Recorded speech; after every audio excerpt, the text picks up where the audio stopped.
So here we're going to do e to the x. I'm going to do it at x equals 0. I was not paying attention when I made this.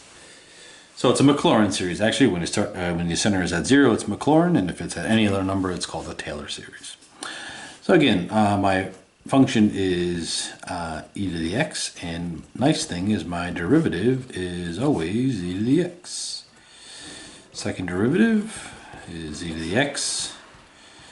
Third derivative is e to the x, and fourth derivative is also e to the x.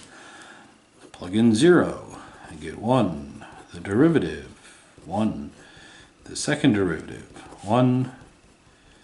The third derivative is 1, and the fourth derivative is also 1. Writing out the polynomial is going to be a fourth degree is going to be 1 plus 1 over 1 factorial x to the first, right? Because x minus 0, I'm centered at 0, so it's just x. Plus 1 over 2 factorial x squared plus 1 over 3 factorial x cubed, 1 over 4 factorial x to the fourth.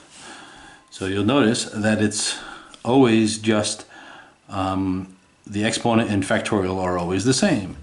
So if I write it as a Maclaurin series, it's just going to be x to the n over n factorial. I want my first term to be 1.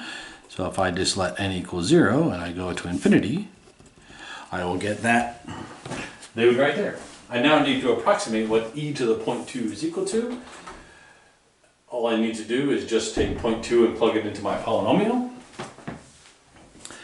This should be p of x. So p of 4 of 0.2 is going to be 1 plus 0.2 plus 0.2 squared over 2 factorial, 0.2 cubed over 3 factorial plus 0.2 4 factorial. And again, I cheated. My approximation is 1.22214.